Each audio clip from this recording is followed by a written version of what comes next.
बिस्मिल्लाहिर्रहमानिर्रहीम। सुल्तान महमूद गजनवी रहमतुल्लाह अलैह के इंसाफ का एक ईमान अफरोज़ वाक़या। एक रात सुल्तान महमूद गजनवी को काफ़ी कोशिश के बाद भी जब नींद न आई तो अपने ग़ुलामों से कहने लगे, लगता है कि किसी शख्स पर आज कोई जुल्म हुआ है। तुम लोग गलियों में फैल जाओ और अगर कोई फरियादी नज़र आए तो इसे मेरे पास ले आओ। थोड़ी देर बाद वो सब वापस आकर कहने लगे, सुल्तान मुअज़्ज़म, हमें कोई भी फरियादी नहीं मिला, आप आराम से सो जाएं। सुल्तान को जब फिर भी नींद न आई तो वो कपड़े बदल कर खुद महल से बाहर निकला। महल के पिछले हिस्से में हरम सिरा के नज़दीक इसे किसी की ये फरियाद सुनाई दी, ए अल्लाह, सुल्तान महमूद अपने मुसाहिबों के साथ महल में ऐशो इशरत की ज़िंदगी गुजार रहा है और महल के पिछले हिस्से में मुझ पर यह जुल्म तोड़ा जा रहा है। सुल्तान ने इससे मुखातिब होकर कहा, तुम क्या बात कर रहे हो? मैं महमूद हूँ और तुम्हारी फरियाद रसी के लिए आया हूँ। मुझे बताओ क्या जुल्म हुआ है तुम्हारे साथ? वो बोला, आपके ख्वास में से एक शख्स जिसका नाम मैं नहीं जानता हर रात मेरे घर आता है और मेरी बीवी के साथ ज्यादती करता है। इस वक्त वो कहाँ है? सुल्तान ने पूछा। शायद अब वो चला गया हो, उसने जवाब दिया।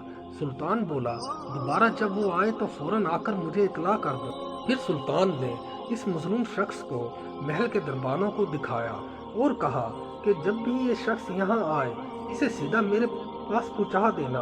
अगर मैं नमाज की हालत में भी हूँ तो परवाह मत करना। अगली रात वो शख्स सुल्तान के पास आया और बताया कि वो शख्स इस वक्त इसके घर में मौजूद है। सुल्तान इसी वक्त तलवार हाथ में लिए इस शख्स के साथ चल पड़ा।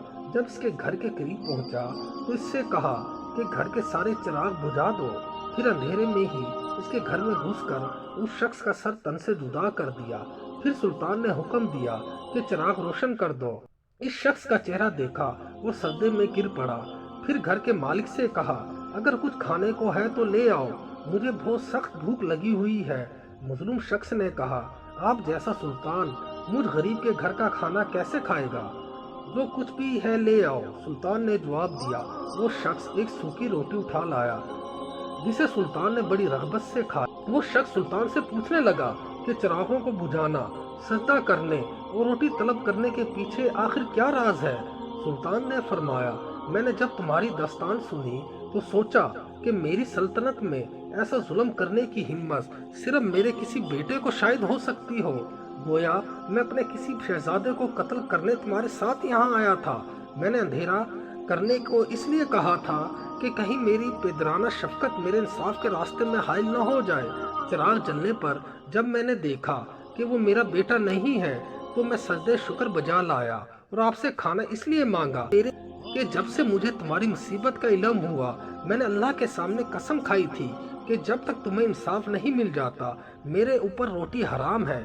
इस वक्त से अब तक मैंने ना कुछ खाया है ना पिया था।